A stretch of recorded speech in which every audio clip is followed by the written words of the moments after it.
I welcome you to the 40th Memorial Anniversary of Chief S.B Aruwajoye, who died in 1984. He was born in 1913. He lived for 71 years. I am Akinboro Aruwajoye, the oldest surviving son of the late chief. I am a National Honors Awardee, OON. I retired from Nigerian Oil Company as the first Deputy Managing Director. I am the chairman of Frontier Oil Company Limited. Actually, we are celebrating this 40th memorial for three principal reasons.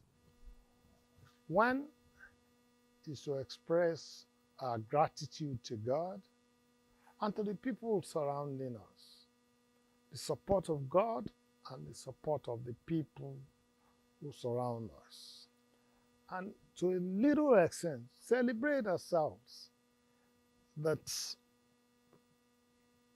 all these 40 years God has been with us.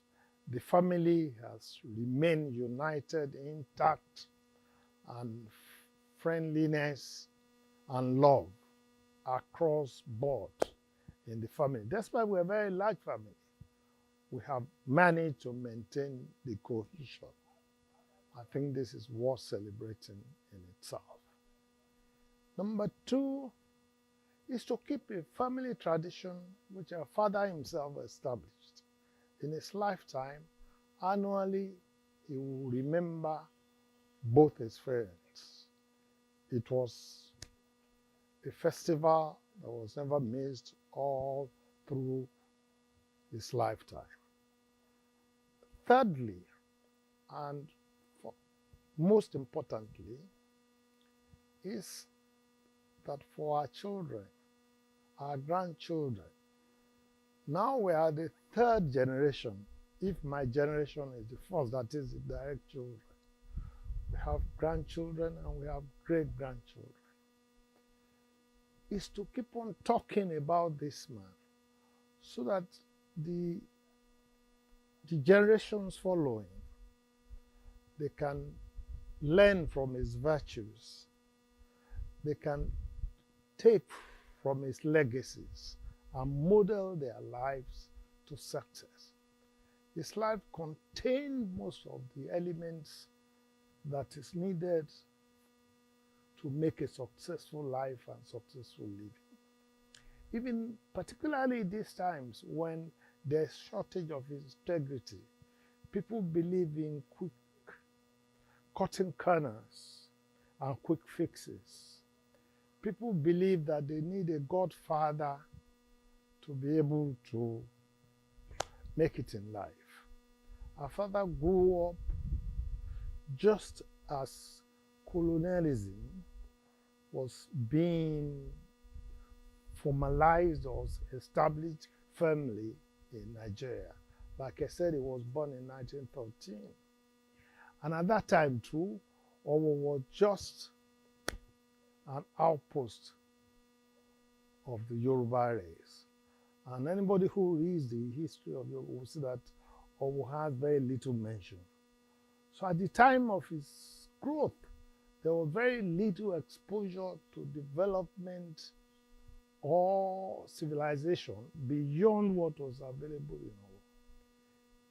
But through dint of hard work, innovation, love for people, hard work and service, he was able to build himself into the colossus which he was before he left.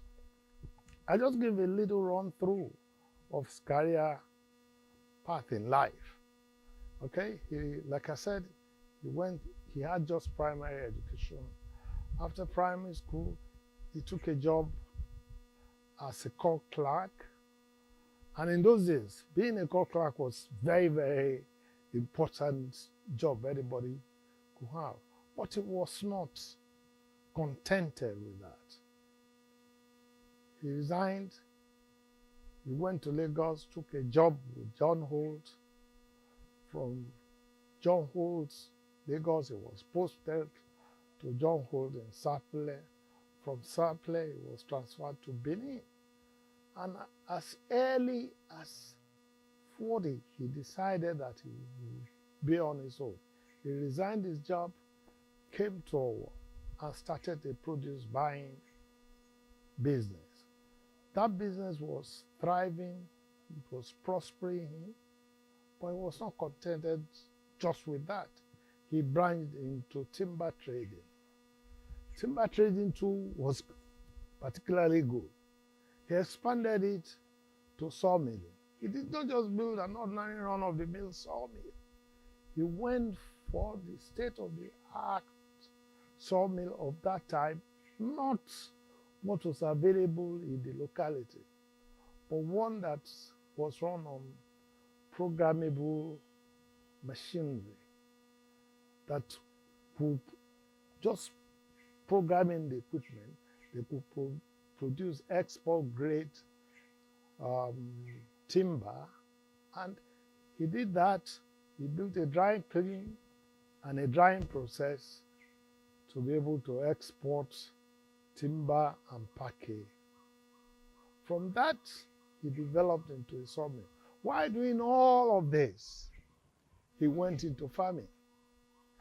And as early as 1952, he was nominated a member of the divisional council.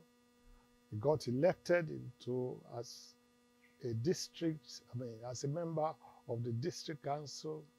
Then in 1956, when he was a member, he got elected into the Western House of Assembly as a member. And he stayed in that house. He won a second-term election in 1960. He won a third term in 1964 until the military took over in 1966. In all this, if we reset a little bit, go back, I said, in his growing up, there were no peers to compete with. There were no easy role models to look around and fashion one's life. But out of curiosity, hard work, innovativeness, and creativeness, he was able to leave the job of a court clerk, which would easily have put him to become a senior service, as they were called then. He moved to the private sector. And he started building up companies at every stage, striving to better himself. He had no peers in the community. He had no competitors, nobody who he could benchmark himself against. And I think, and then also very important about his life was his service to his people, his commitment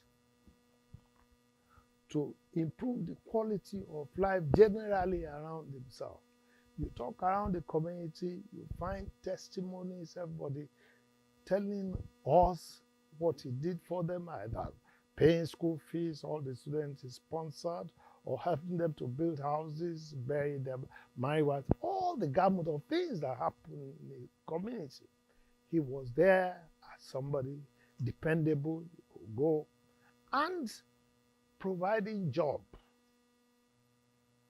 for the people was also part of the things that even today, the people who he employed, who prospered, everybody tells me that, all the people who worked with him prospered. That could not be said of very many, So we think there are things in his life that are important and significant for our children, for us and our children to learn and pattern and model our lives so that we could be better citizens, better members of the society. In this our celebration, we're doing it also remembering the community. I mean, as offsprings from him. We are providing palliatives for about 1,200 people. We are providing different types of foodstuffs, oils, salts, and what have you, a total of 15 million naira. We are providing exercise books and textbooks for schools, primary and secondary schools. We are providing scholarships. This will cost us another about 5 million. And generally, we'll have this reminiscence about him that our children coming from all over the world are gathered, which we want them to know who their grandfather or great-grandfather was, the kind of things that led to his success, which he did for his success, and for them to learn lessons, and as much as possible, the legacy of Aruwajoye, which should be integrity, love of family and community, hard work, being industrious, innovative, and creative, and of course, service to God Almighty. We shall round up all these activities with a Thanksgiving service at the Methodist Church,